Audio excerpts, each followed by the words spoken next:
Hello students, today we'll cover another important chapter in your class 12 syllabus, that is Journey to the End of the Earth. This chapter is written by Tishani Doshi. Now the lesson Journey to the End of the Earth revolves around the world's most preserved place, Antarctica. Antarctica, which is the coldest, the driest and the windiest continent in the world. The story is penned down by Tishani Doshi, a South Indian who narrates his experiences when he went on an expedition with a group of teenagers affiliated with Students on Ice program, which takes young minds to Antarctica to experience its geographical conditions and inspire them to work towards the benefit of our planet, that is global warming. It gives an insight into how Antarctica is a place you should visit to have a glimpse of the past, present, and the future in its realist form. The place gives us an awakening to the detrimental effects of global warming. Who knows if Antarctica will be warm again, and even if it does, will we be alive to see it? In the beginning, the author talks about his journey to one of the coldest, driest, and windiest continent on Earth, Antarctica. He went there on a Russian research vessel means ship, known as Academic Shokolaski. The author is a South Indian who began his journey from Madras. On his voyage, he crossed 9 time zones, 6 checkpoints, 3 water bodies, and just as many ecospheres. Now, what are time zones? Like suppose in India at present it is say suppose 3 o'clock and it is some other time in US and some other time in UK. So that is what is time zone. So that particular time zone in one particular place is known as a time zone. 6 checkpoints means where you are checked, your baggage check-in, everything is done right from scratch. 3 water bodies means probably he must have crossed South Indian Ocean, he must have crossed the Pacific Ocean, whatever oceans that he must cross, and finally he reached Antarctica. It took them about 100 hours of combined traveling by car, aeroplane, and then a ship to reach the continent. So when he first set his feet on the continent, he felt utmost relief, for it was all white as far as the eyes could see. The sight of the blue horizon was also very comforting. Next emotion that followed was that of bewilderment. He was astonished by the fact that there was once a time when India and Antarctica were geographically connected. There was a time when India and Antarctica were geographically connected. So he was wondering how there is a change in atmosphere in the two countries. So now he talks about history. Millions of years ago, the world was quite different than what we see today. The continents were not separated. Instead, there was a huge supercontinent known as Gondwana and Laurasia. Gondwana is a place from which Antarctica and India are supposed to have parted off. The situation, however, was completely different from how it is right now. There were no humans and the climate was warmer, which gave rise to huge varieties of flora and fauna. Gondwana flourished for 500 million years ago until dinosaurs got extinct and human beings came into existence, and the huge continent was then forced into segregation to form countries and the world as we see of today. So something happened, nobody knows exactly what. That dinosaurs got disappeared and all the continents were broken down into different continents altogether. Instead of one piece of land, it was differentiated.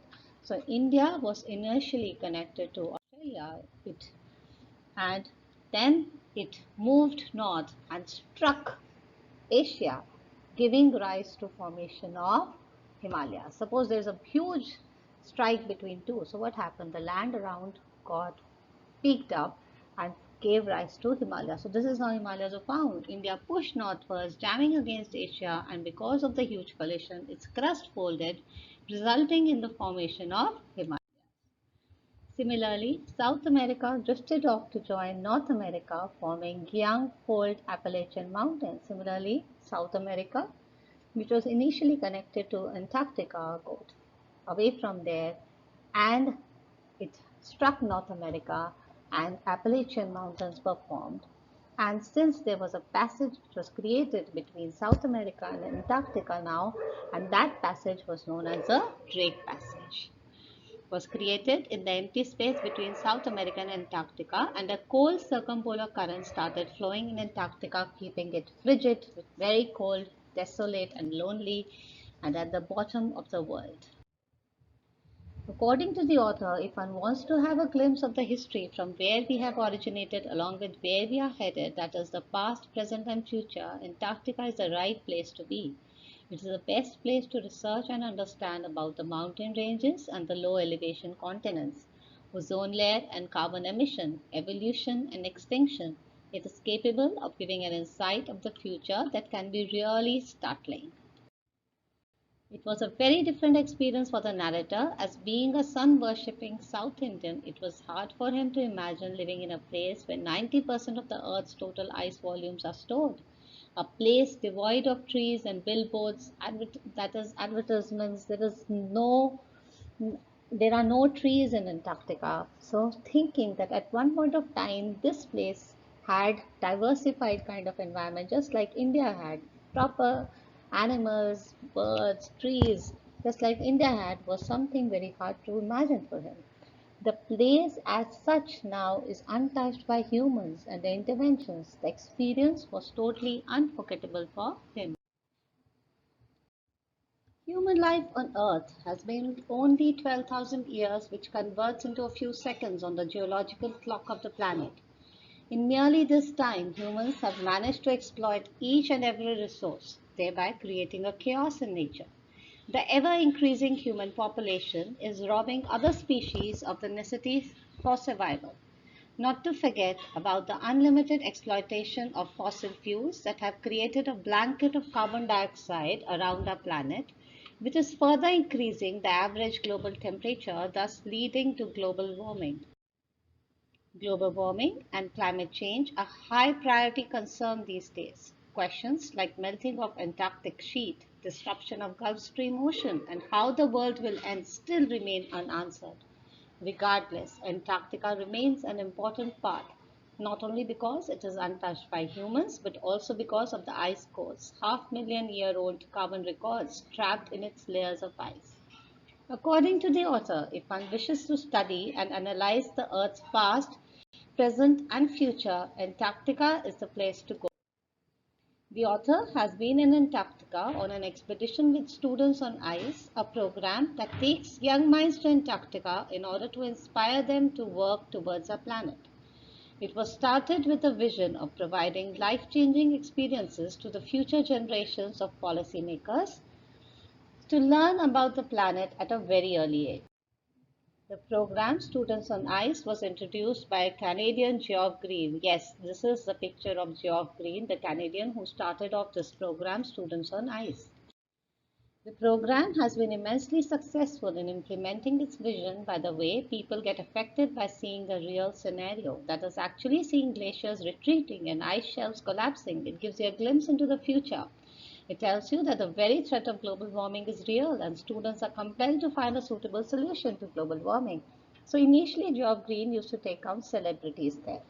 So when he realized that the celebrities are more interested in getting their pictures clicked rather than about global warming, so he decided to take on few students, young students, to uh, as a student on ice program. He started off with that, and when the young students see ice shelves melting, so they will definitely realize that this is global warming. It is very difficult for us sitting at home to imagine. So this is global warming. So once they see it and experience it themselves, so they will definitely try to find a solution to this particular problem. The author then talks about phytoplanktons, that is the microscopic grass of the sea that sustain the entire Southern Ocean's food chain. The zooplanktons feed on the phytoplanktons. The small fish and seabirds feed on the zooplanktons, and the large fish are dependent on the small fish for their food, thus creating a food chain. So what happens? Phytoplanktons, who eats the phytoplanktons? The zooplanktons. Who is the zooplankton? The small fish. And who is the small fish? The large fish. So unless and until the phytoplanktons are there, the large fish, the small fish, and the zooplanktons will not be able to survive.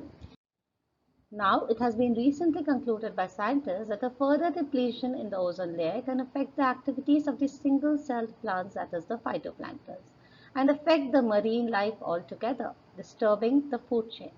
Thus, in this case, the saying comes true: take care of small things and the big things will fall into place. So, because of the ozone layer depletion, these phytoplanktons are not able to prepare their own food. And if they are not able to prepare their own food, the entire marine life around that place will definitely diminish.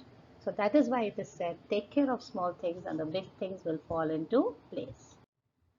Now this is the entire diagram of this about talking about the climate change, the sun, the ultraviolet rays, the warming of the oceans, the CO2 emissions, and the aquatic life, how it is being affected by it.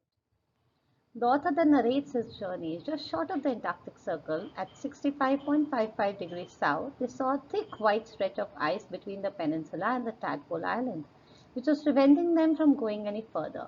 The captain of the ship decided to turn around and head back north. But before they did, they climbed down the gangplank. Now, what is a gangplank? A board which is used as a temporary footbridge between the ship and the dockside, and walked on the ice in the ocean. All 52 of them, kitted out in Gore-Tex and glares, the glasses, walked on ice. Underneath their feet was a meter-thick ice pack, and underneath that, 180 meters of salted water.